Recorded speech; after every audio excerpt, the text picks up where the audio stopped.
What's up, everybody, and welcome to another episode of Wrestling with Johners. This is episode 143, and this is another interview in partnership with Turnbuckle TV. And today I've got the current CPW New Blood Heavyweight Champion, the Emperor Drake Wynter. So Drake, good afternoon. Thanks for coming on the Wrestling with Johners podcast, and how are you? I'm doing pretty good, thanks for having me on. Yeah, no, you're very, very welcome. This has been a long time in the making, but we're finally chatting, and I know my listeners are going to get a kick out of listening to you today. But over here in the UK, like I said, we've all gone through a bit of a strange time the last 3 or 4 months. But the UK government is starting to ease lockdown restrictions, most notably this weekend with pubs and restaurants and some leisure facilities opening up. But still no gyms, still no live wrestling over here in the UK. How have you found it, kind of, firstly, without being able to wrestle or without being able to train, but how have you been able to stay healthy, both body and mind, and what have you been able to do to stay fit and healthy or in relative ring shape? Well, I am fortunate enough to have quite a few weights at mine. They're not heavy weights or anything like that, so I've been doing sort of like light stuff, but it's still something to keep the strength up, I guess. I've got a nice big park around the back, so I've been going for a run, been doing a bit of skipping, that sort of thing. So I've been able to try and keep on top of it, but obviously it's not as good as if I was going training. So it's not quite going to be the same as when you first step back inside them ropes, is it? And when you take your first bumps or have to hit the ropes again. Have you thought about that moment? I'm sure you're looking forward to getting back inside a ring, whether it's training or for a match, but it's gonna sting a bit, isn't it? Yeah. Where I train, they're very heavy on cardio and stuff, and my cardio has taken a big dip over the last few months, so that's not going to be fun when we can go back to training. Yeah. I think every wrestler around the country, around the world, have got the same thoughts going through their mind as well. That first bump back, but I mean, we're going to talk about your wrestling career in more detail very, very soon. You've had a fantastic nearly 5-year career so far, but let's talk about your kind of wrestling fandom and how it all started for you. I mean, were you introduced to pro wrestling as a fan by friends or family? How did you get into pro wrestling as a fan then, Drake? I'd say, yeah, definitely through friends. My family were never really into it, so it was sort of going around my friend's house. They'd watch wrestling. They had the games, they had the toys, and I was just sort of around it, sort of like that. And I just sort of slowly, more and more, started to appreciate it. Yeah. And who were some of the larger than life characters and wrestlers or gimmicks that you were really into when you first come across wrestling as a kid then? Undertaker and Kane. Two that immediately stood out to me. I was always a big fan of Jeff Hardy. So if you go back about 20 years or something, Jeff Hardy would have been my favourite at the time. And characters like them, The Rock, Stone Cold. So I got in it around the Attitude Era, so it'd be a lot of the stars like that. A great time to be alive and a wrestling fan back in the kind of late 90s and early 2000s. Definitely, I remember it very, very fondly. But would you say that your taste as a pro wrestling fan changed at all over the years, through your teenage years or maybe into your late teens? And was there ever a time when you kind of fell out of love with pro wrestling? No, I've always been obsessed with it ever since I started watching it. So I never really sort of like fell out of it. I know a lot of people did around sort of that time. I just ended up appreciating it more and more. I started to understand, well, not really understand until I started doing it, but I started to appreciate the storytelling side of it. And then I realised it was a lot more there's a lot more depth to it than I originally thought there was, and it just ended up making me love it more. Yeah, and I'm guessing you've always been a fan of kind of the American product, WWF, WWE. What other sort of products did you watch growing up? Did your tastes kind of broaden? Did you watch more independent stuff, or did you get into like ECW or some old WCW or NWA stuff? How did your wrestling fandom kind of broaden as you got more familiar with it? So the WWE was all I watched up until I was about 15.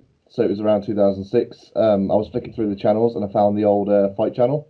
Yeah. And it was showing 1PW. And that was my introduction to British wrestling. Yeah. So I saw a great match. It was Johnny Storm and Jody Fleisch versus AJ Styles and Christopher Daniels. And I had no idea who any of those people were. I just knew I absolutely loved it.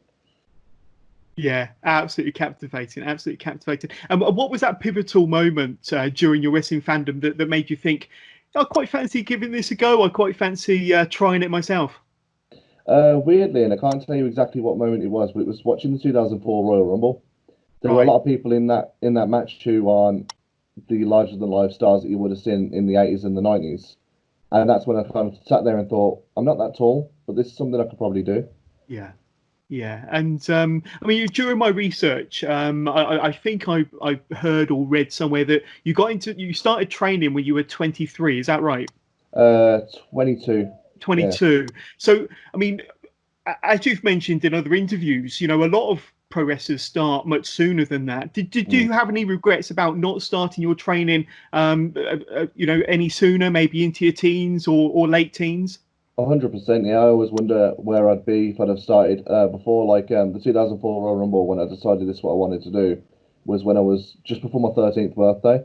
So there's a good sort of 9, 10 years there where this is what I was set on doing this, but I didn't do it. And partly was because I didn't really know where to go, because back then British wrestling didn't have as much of a platform as it does now. So I didn't really know what schools were around.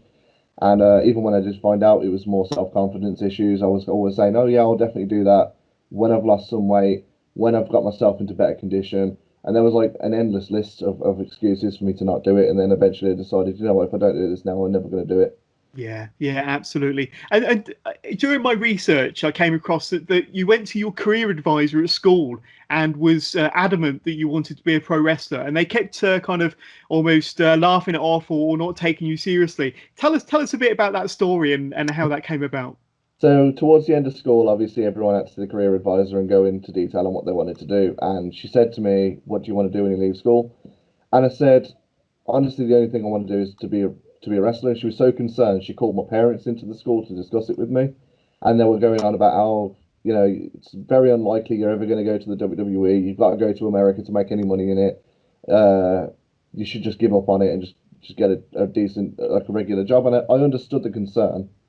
Um, and at the time, I didn't really know that British wrestling was like as big as it is, or maybe was back then. Yeah. And I just sort of came away and saying, look, I'm gonna give this a try. I wasn't saying I wasn't gonna get a day job or anything like that. And when I said that, my parents were kind of like, all right, yeah, all right, we'll let him do it as a hobby or something. Yeah. But yeah, they were that concerned. They called my parents into the school, which is a bit of a funny story these days. Absolutely. But and as you mentioned earlier, you had a list of excuses to why you didn't want to start as a pro wrestler, Mm. and then you finally took that brave leap into your training. How did you finally kind of come across your wrestling school that you started with? How did you make contact with them, and what was your kind of first day stepping through them doors at the training facility like?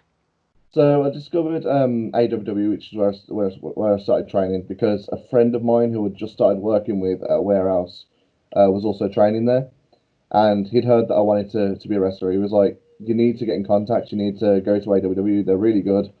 This, that, and the other." I tried another school to at the start of that year, and I did 2 weeks, and I didn't enjoy it. I'm not going to name the school because obviously, Yeah. I don't want to look like I'm trying to Yeah. badmouth anyone. But I tried the school, tried it for 2 weeks. It wasn't for me, and I said to him, "Yeah, right, I'll go. I'll see how it is. But if it's not for me, then obviously this is obviously something I've been barking up the wrong tree or something." So I went, and well, I'm still there now. I'm still training there now. So obviously it was the right decision. Absolutely, it really, really was, wasn't it? But I mean, back in them early days of training, your first few sessions, were there any part of your training sessions that you didn't particularly enjoy, that were particularly tough, or made you think twice? I went from sitting on my ass playing video games all day to going to training. So the physical demand that it takes on you was definitely something that I struggled to get sort of grips with in the early days. Uh, to the point where I'd sit down because I was feeling sick in my first few training sessions. But eventually, I had to ask myself, is this something I really want to do? And when the answer was yes, I decided, you know what, I'm going to do more at home. I'm going to get myself to that standard that I need to be at. Yeah, that's incredible, because you hear so many stories of people you can have like a dozen new recruits, and by the end of week one, you've only got 2 or 3 left standing, and you found it hard, but you mentally kind of persevered, and you overcome the physical obstacles, and obviously 5 years later, 7 years later, we won't be talking otherwise if you didn't last out, and you quite clearly did. So how long were you training then, Drake, before you made your professional debut then? Because I understand your professional debut was in a battle royal, wasn't it? But for AWW. But how long were you training before you were in that match? So I was training for 2.5 years, which is another regret of mine because the promoter told me that he would have had me on the show long before I actually debuted. But there was a few little sort of issues. He was wondering how much I actually wanted it. There was times when I just stopped going to training for a couple of months, either for money reasons or lack of motivation reasons, and all that sort of stuff sort of held me back. I would have been on shows about a year after I started training if I'd had the motivation I've got now. But that sort of stuff really held me back, and it took about 2.5 years. Yeah, and what do you remember about that first match then? Because it was a battle royal, and generally when you're in there with experienced pros, they can kind of help you out, and having more bodies in the ring, I'm guessing, makes it a bit easier, certainly for your debut, to become more comfortable. But talk us through that kind of that first match of yours in the battle royal. Well, I remember being very nervous backstage, and feeling quite sick from being nervous. And then it came time for me to go out through the curtains, and I just remember all of that going away, and just loving every second of it. Yeah, and you hear that from so many pros, whether it's a debut for a new promotion or their first ever match. The the butterflies are there, and as soon as they step through the curtain, autopilot kicks in, and they enjoy the hell out of it. So, thinking back to them early days, then I'm guessing that you weren't the Emperor back in those early days. But what type of a gimmick did you have, if you did have a gimmick at all, and what sort of character development did you go through during those kind of early matches? What sort of advice were you given about what sort of character you were going to portray? Well, I debuted without really a gimmick. I was just sort of the heel that likes to beat people up because I hadn't really thought too much of it. I did have the idea of the Emperor in mind, but I didn't have, I guess, the vision to realise it. Yeah. I didn't really feel like at the time I had any kind of right to try and be this over-the-top character, which I know now is a ridiculous attitude to have. But back then, that was kind of the attitude I had. And I didn't really have the vision on how to pull it off either, so I kind of debuted just as this sort of generic heel character. And then over the next sort of 2 years, I started saying, well, I'm kind of set on this idea of being an emperor. How am I going to do that? And I started getting advice from different people, different sort of things I can put together, and it ended up sort of evolving into what it is today. Yeah, and the cape is a really important part of your gimmick. It really pulls it together, doesn't it?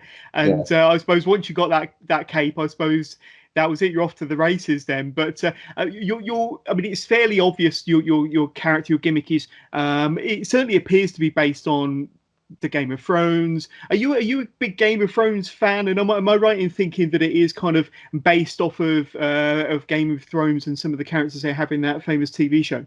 Yes and no. I'm not really a big fan of Game of Thrones, but obviously right. I'm aware of it. I know sort of the general looks, and I know that sort of look is something that people sort of gravitate to. So I kind of decided that that's where I was going to go with it. The cape actually wasn't originally supposed to be part of the Emperor gimmick. It was a different gimmick. I was going to try out at a different company. But then plans changed, and I didn't end up debuting that gimmick. And then I kind of used it with the Emperor, and it kind of worked after that. Yeah, no, but it really, really does pull it all together. It's fantastic. Cape and gimmick all in one package. But I mean, AWW, I mean, you mentioned AWW as being the company that you trained with, you still train with, and that gave you your first break. And it's definitely one promotion that you're closely associated with. Correct me if I'm wrong here, Drake, but I believe that you're the longest reigning Academy champion in AWW. Is that correct? Or was at one point? The 2 reigns combined add up to more days than anybody else has held the title. I think individually they're not quite there yet. Somebody else held the title for 14 months. Combined, my 2 reigns are about 16 months, so they're about 8 months each so far. That's pretty impressive. That really is. But for any of my listeners that may not be too familiar with AWW, tell us a bit about the company and what sort of journey you've had with AWW from the start then. So AWW are a company in Dudley who started up in 2003. We do shows, well, before the current situation, we did shows roughly once a month, and around sort of Birmingham and Dudley areas. And I debuted with them in 2015, and yeah, we kind of pride ourselves on being the alternative. So kind of like an exclusive roster in the local area type of thing. And we try and deliver just a little bit of something that we feel that nobody else sort of offers. So that's kind of the idea behind why we call ourselves the alternative. Yeah, definitely. And I've seen quite a few matches from AWW, and it seems like a really fun promotion. It seems quite family based as well. You've got, like I say, a range of ages in the audience. Would you say that you aim your product at families, or do you have certain shows that are for 16 plus? How does it work there? I think they were talking at one point about having an over 16s show, but we kind of don't really see the value in doing that for our product. Yeah. So we do kind of aim it towards families. We have a bit of an edge sometimes where we can, but overall it's very family friendly. Yeah. Good. Now, my understanding is that through the AWW Academy, certainly during its training sessions, you've had quite a few professionals, some legends that have come through the doors there to do some seminars. Tell us about some of the names that have passed through the doors there and passed on their knowledge, and how valuable and maybe influential it's been in particular for you. I'd say my two favourites so far have been Chris Hero, WWE's Cassidy Sono, and Johnny Saint. They're probably the biggest names that we've had, and the two that I learned probably the most from. Johnny Saint taught me about working to all the sides of the ring. So instead of having transitional holds that you'll put on for a couple of seconds just to move into something else, work each hold to each sort of side of the ring and try and get the most out of each thing you do. And Chris Hero taught us a lot about making each strike matter. Instead of throwing 900 strikes, throw one big strike and then let that tell the story. Yeah, really valuable advice there, definitely. And now I understand on one AWW show you wrestled Bram, now known as Thomas Latimer, former NXT and Impact wrestler, currently one half of the wild cards with Royce Isaacs, as, of course, in NWA. What was that experience like to wrestle Bram? Because he's a well-known name across the world. He's wrestled for some big promotions and doing some great things with Royce in the wild cards. Tell us about that match and that experience. I actually didn't know I was going to wrestle Bram until the day off, which was it was a bit of a shock. I bet. Yeah, we were supposed to have him at a different show the month before, but because of travel plans coming in from Germany at the time, he couldn't make it. And he worked out sort of like a last minute deal with the promoter to come in on that day. So he'd held off on even telling us the card until the day. So he's announcing all the matches, and I'm following it through. And then we normally have six matches. So the fifth match gets announced. I'm like, oh, right, then he's going to announce my match last. And I knew Bram was going to be on the show. And I was like, wait a minute, there's only one person I could face. And then it came through. I was like, oh, okay. But it was a really fun experience working with someone at his level. Obviously, he told me a lot of stories about the way he was trained in WWE, how he this is before he started working with the NWA, but how he sort of works and stuff like that, and really gave me a lot of good advice after the match as well. Yeah, fantastic. A valuable experience I'm sure you'll never forget. But yeah, I mean, Thomas Latimer doing some great stuff with the NWA now. But I mean, let's talk a bit about your move sets and your ring style then, Drake, because you're known as the backbreak kid, or you call yourself the backbreak kid. So there's obviously, a backbreak is in there. You've got other effective moves such as, a variation of the wastelands, the sit out, last ride power bomb. I've seen you pull off some submission holds. The Texas Cloverleaf certainly stands out amongst many others. Tell us a bit about your move set and your ring style. And for any of my listeners that may not be too familiar with you or your ring style, what type of wrestler would you say you are? I'd say it's probably more sort of technical / power based. I guess are the main two that I kind of go to. Depending on the situation, I'll try and throw other things in there. Like I've also been known to come off the top rope and all sorts of stuff like that. So. Yeah, definitely. So a lot of people are calling themselves hybrid wrestlers nowadays. Would you kind of fall into that category, or more kind of technical and power based? You'd describe yourself as? Yeah, it depends. The technical and power based is kind of, I'd say, 90% of what I do. The other stuff is just sort of situational. So yeah, I guess it's kind of a hybrid of those two styles mainly. Yeah. What would you say are some of your favorite moves to perform then? I use the Irish Curse backbreaker quite a lot. It's one of my main sort of signature moves. I've also started using a brainbuster to the knee. Right. As well. Yes. That's another one of my favourites. And I've been using it's kind of like a fireman's carry into a jackhammer as well. I've used that as my CPW finisher there, since I can't really use the sit-out power one because somebody else uses that there. So that's kind of what I've been using at CPW.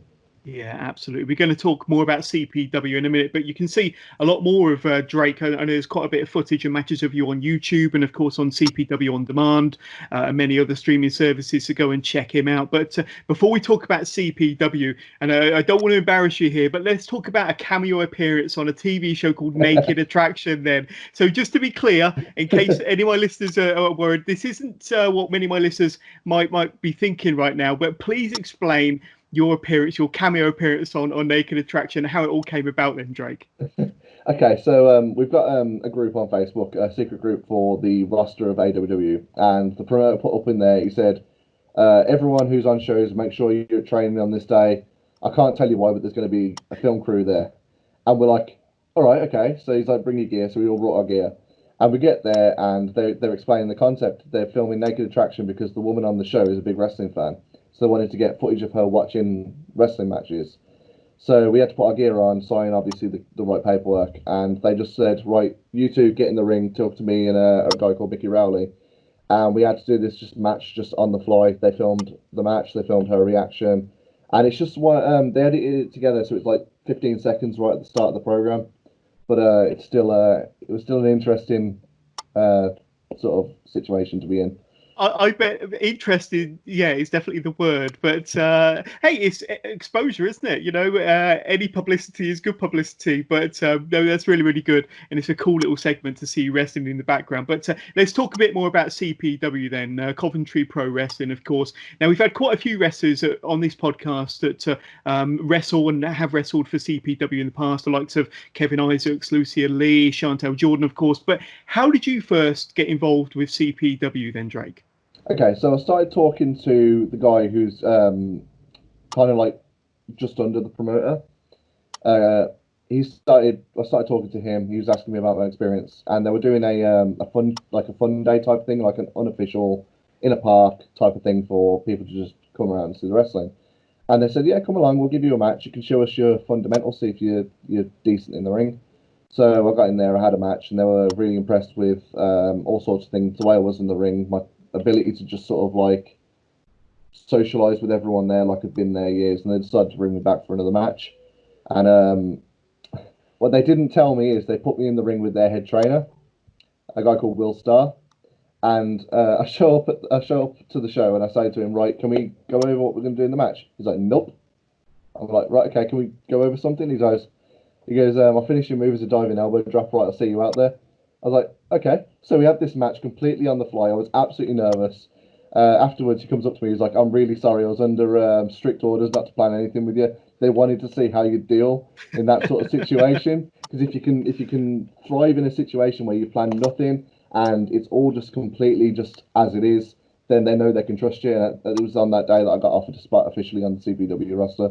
That's awesome and a fantastic story. I mean, let's talk a bit more about that. I mean, let's take a deep dive into that, because obviously, you know, it's well known that wrestling is kind of, you know, pre-arranged in the back, two wrestlers kind of talking through their match before they go through the curtain. But I mean, do you, now that you've had that experience, do you tend to mix it up a little bit and maybe do a bit of planning, or maybe do some on the fly? Do you have a preference? Where does your kind of heart lay regarding whether to plan it out or not so much? I was trained to not overplan. So I say my matches are probably about 15% planned and then the rest not. Call it in the ring. I like to just do it while I'm out there. Feel the atmosphere and decide in the moment what's right. Yeah, absolutely. And I think the performers kind of thrive in that sort of environment where they're kind of talking through the match and calling it in the ring.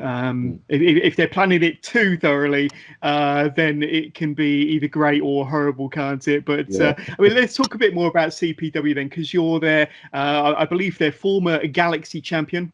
You're their current New Blood heavyweight champion, as I mentioned at the top of the podcast. Tell us about your journey with CPW then, and some of the many highlights that you've had with that company so far then, Drake. Oh, CPW have been absolutely great to me from the start.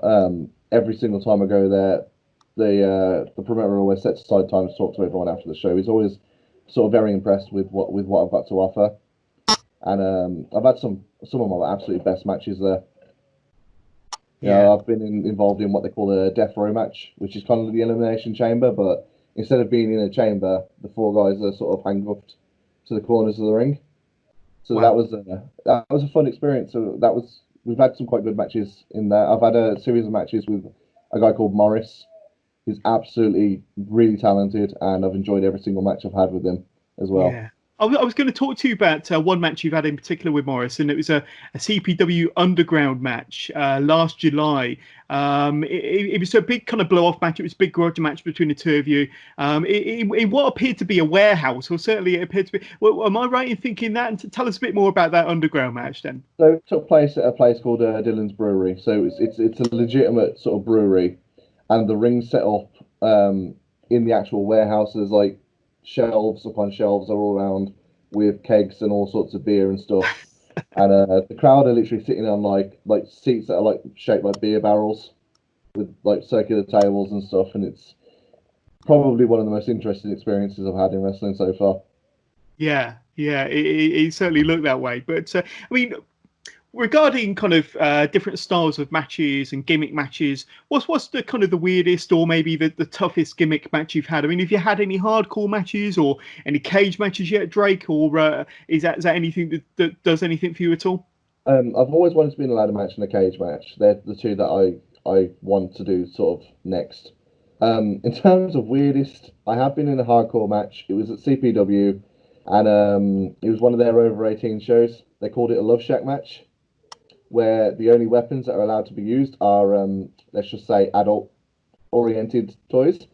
Absolutely. Say no more. Say no more. We get the picture. Yeah, that was probably one of the most interesting match types I've ever taken part in. Yeah, I bet. I bet. Now, one thing I want to touch on and talk to you about is hecklers. Now, you've pretty much been a heel from the very, very start, Drake. You know, and your character, let's be honest, is a bit of a heat magnet with the cape and everything.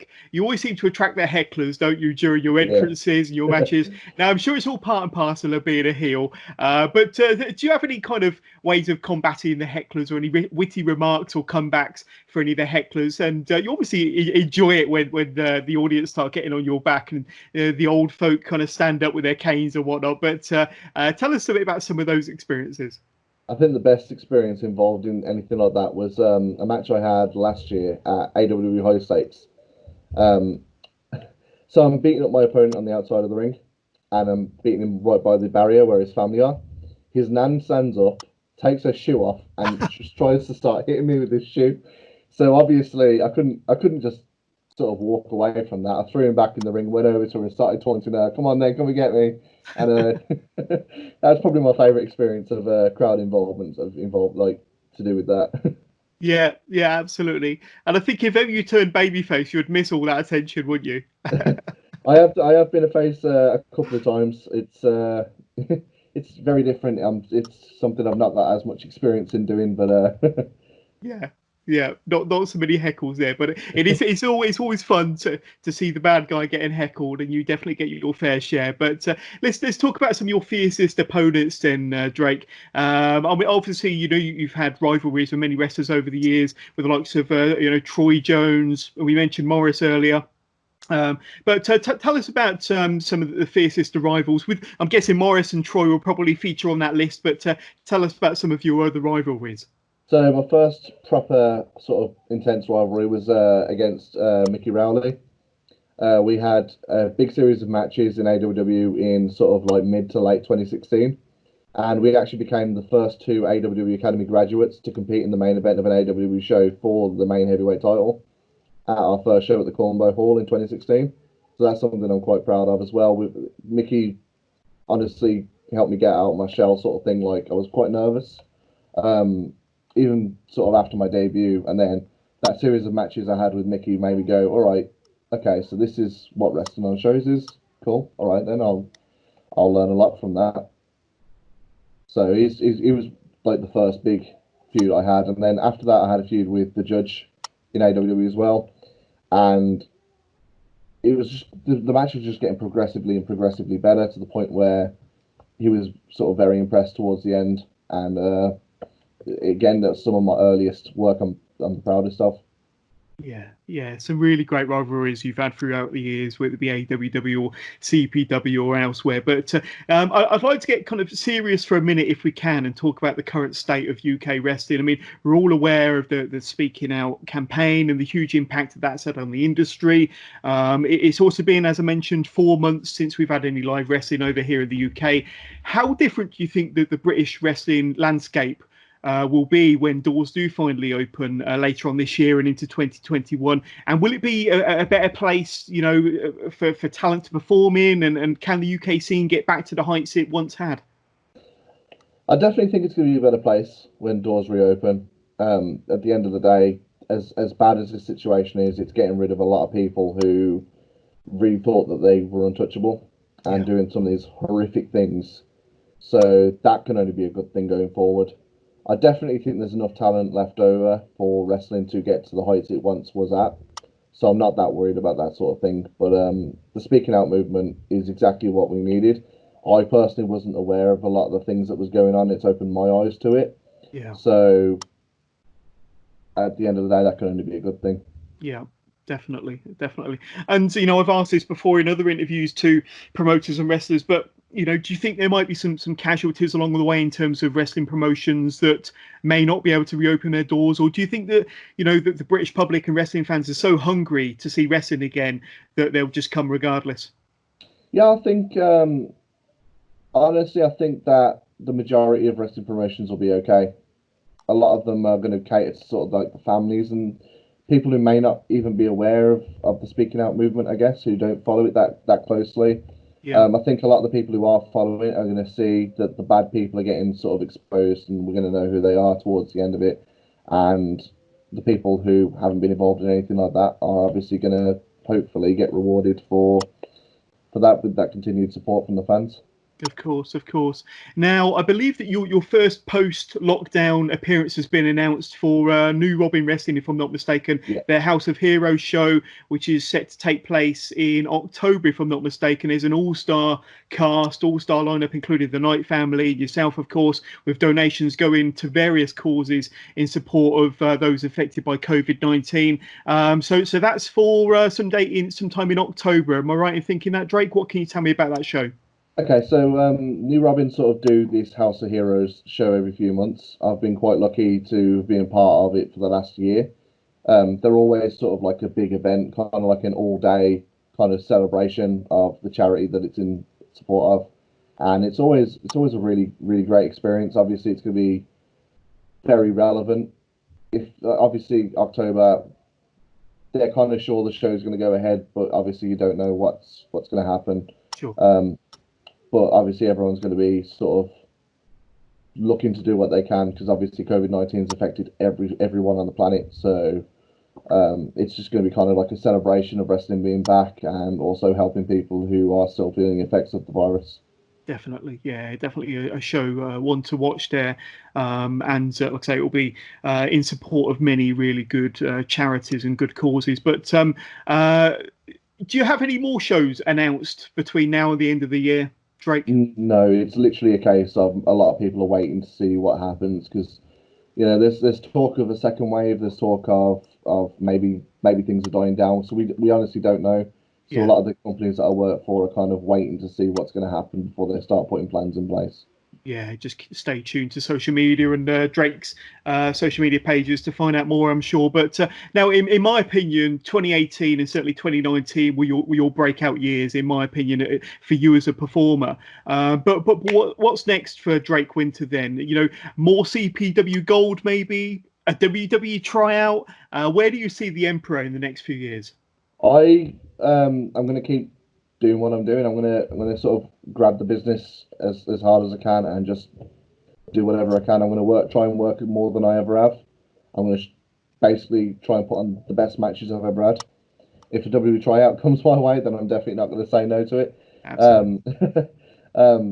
Yeah, it's I don't really make definite plans. There's things I'd like to do, but I kind of like to see where things go.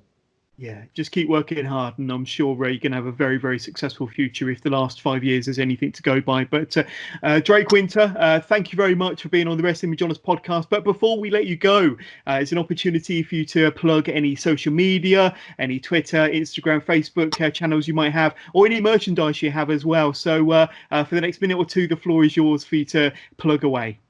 Okay, so you can find me on Facebook at facebook.com/Drake Wynter, on Twitter at @backbreak_kid, on Instagram is at @the_backbreak_kid, and I'm also on YouTube as well, which doesn't have a custom URL, but if people search Drake Wynter on there, they'll be able to find it.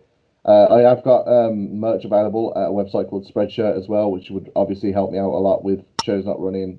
Obviously, I'm not making the money that I used to, so anyone who wants to pick up some Drake, I've got t-shirts, face masks, hoodies, bags, all sorts of things on that website. So it's definitely gonna be helpful if people can go on there and support me however they can. Absolutely, and we'll make sure, Drake, that all of the links that you just mentioned, whatever links that we can get our hands on, will be added to the description of this podcast. So if you listen to this or watching this on YouTube, just simply click into the description, and all the links will be there to get in touch with Drake, find out more about Drake, and all the cool things he's doing, and to buy some merch as well. So there we go. Thank you very much to Drake Wynter for being a fantastic guest, and thanks to everybody for watching this episode of Wrestling with Johners. And if you have enjoyed watching this episode or listening to this episode on audio, then please don't forget to press subscribe or follow on whatever platform you're listening or watching us on. But I'd also like to thank our sponsors, Turnbuckle TV, for being fantastic supporters of the show and great sponsors. And once again, thanks to Drake Wynter, the Emperor, for being a fantastic guest. And thanks to everybody for listening and watching. Have yourself a great week.